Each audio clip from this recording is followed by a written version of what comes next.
In 1979, tremendous discord erupted between political activists, religious leaders, and the whole of Iranian society. Mohammad Reza Pahlavi, the Shah of Iran, and Ayatollah Khomeini stood upon opposing grounds regarding the essential principles of government. The framework was in place for a revolution to ensue as both sides believed wholeheartedly in their position. Ayatollah Khomeini sought to overthrow Iran's monarchy under the Shah and replace the government with an Islamic republic. In favor of Pahlavi, the United States contrived Operation Ajax, a plan designed to oust Mohammad Mossadegh from the existing throne with the hope that power would be awarded to the Shah. Gary Six stated, "Whatever interpretation one chooses to place on the objectives and consequences of Operation Ajax, it abruptly and permanently ended America's political innocence with respect to Iran." As the United States became embroiled in Iranian affairs, the road was being paved for future political and social upheaval between the two countries. The underpinnings of the Iranian Revolution, as well as the United States' involvement with Iranian affairs, would ultimately lay the groundwork for the 1979 hostage crisis and the growing rivalry between the two countries. November 4th, 1979 began as innocently as any other day. However, it would ultimately turn two countries once bound by friendship into truce-loving enemies. At 10:15 a.m., over 200 Iranian students gathered around the American embassy in Tehran, shouting, "Death to the Shah, death to Carter, death to America." The protesters paraded around carrying pictures of Ayatollah Khomeini on poles, exemplifying their support for his vision of an Islamic republic. The protesters resented the United States involving itself with Iranian leadership. They sought to terminate the existent monarchy and watch Khomeini's rule prevail. 66 Americans were seized as hostages and held captive for more than 14 months in various buildings throughout Tehran. The captives were blindfolded and tied to chairs for weeks at a time, deprived of conversation, fresh air, exercise, and means to keep hygiene. The Americans developed an erroneous vision of the Iranian people, thinking them to be nothing but terrorists and barbarians. Each day that failed to yield resolve evoked indignation directed towards the people of Iran. Although the Iranian hostage crisis unified both Iran and the United States individually, the agreement between President Jimmy Carter and Ayatollah Khomeini was reflective of an ultimate failure in diplomacy, both politically and socially, as growing rivalry escalated between the two countries.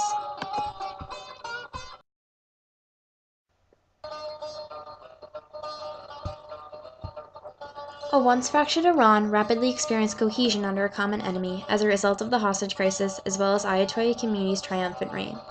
Khomeini's rule was ensured and his power enhanced as he radicalized the existing revolution. Great domestic support for Khomeini's Islamic Republic was felt among the Iranians in favor of terminating the Shah's dynasty. The purpose of the hostage crisis itself was to fortify Ayatollah Khomeini's rule and clarify the boundaries of the Islamic Revolution. Stansfield Turner stated that the objective of the taking of hostages was to define the scope of the new Islamic Revolution that was challenged at the time by secular factions of the government. The hostage crisis as well as the Iranian Revolution eliminated the secular elements that previously divided the country. Khomeini's support for the embassy takeover unified the anti-imperialist factions that made up Iran. Rather than engaging in conflict amongst themselves, they directed their hostility towards the United States. A unified religious government developed under Khomeini, replacing the existent provisional government. Iranians were alarmed by the prospect of westernization of their country. They feared they would be engulfed by Western practices and customs. The preservation of Iranian beliefs and traditions were held dear and were viewed as threatened by the United States. The guard against westernization was a catalyst to increase hatred toward Americans. By directing their hostility toward the United States, unification amongst the political and social factions of Iran were solidified. While the Iranian hostage crisis brought forth hardship and animosity, the United States also witnessed growing nationalism, collectively striving to safely return the hostages and devise a plan for resolve with Iran. For 444 days, the United States anxiously awaited the release of the American captives. Anti-Iranian sentiment swept the nation as a result of Iran's rejection of proposals for resolve. The United States was incensed by Iran's unrelenting refusals, uniting them under a common enemy. The hostage crisis informed all future policies in regards to strategies to prevent terrorism. After numerous failed attempts at rescuing the captives, the United States established a unified, competent command and reformed its existing military. President Ronald Reagan stated, "Let terrorists be aware that our policy be one of swift and effective retribution." Reagan spoke to the world as well as Iran in particular, attesting to a determination to prevent and guard against terrorism at all costs. Outraged by acts of terrorism, the United States experienced newfound patriotism and national pride. The seizing of American hostages, although horrendous, laid the foundation for unification amongst the American people. As new protective policies and measures for security were developed, Americans felt renewed pride and loyalty for their homeland. The disputes that emanated between Iran and the United States ultimately dictated political history in each country. The 1953 CIA coup refers to the overthrow of the Prime Minister Mohammad Mossadegh by the United States and the United Kingdom. The ousting launched violent uprisings among many enraged Iranians. James Bill declared, "After its part in the overthrow of Mohammad Mossadegh in 1953, the United States found itself the object of growing Iranian criticism. Iranians of all political persuasion increasingly formed a negative image of the United States. The United States sought to disempower Iranians in favor of Mossadegh based on their own opposition to that leadership. Their decision to interfere with Iranian affairs would subsequently alter the course of Iranian government as well as plant the seeds of relentless conflict between the two countries. The political disputes between Iran and the United States deepened as the 1979 hostage crisis went unresolved despite efforts to mend opposition on both sides. President Carter's many attempts to rescue those held captive proved futile, causing many to view him as incompetent. Hastert Glenn stated, "President Jimmy Carter struggled unsuccessfully to secure the release, and the Iranian hostage crisis became a symbol of the precipitous decline of American global power and influence." As Carter repeatedly failed to bring the hostage crisis to resolve, the world began to view the United States as impotent, powerful in name only. President Carter's inability to protect his people would prove a major factor in the election between Ronald Reagan and himself. Carter viewed the hostage crisis as pivotal to his political disempowerment. Reagan was victorious in the race with Carter, becoming commander-in-chief by a landslide.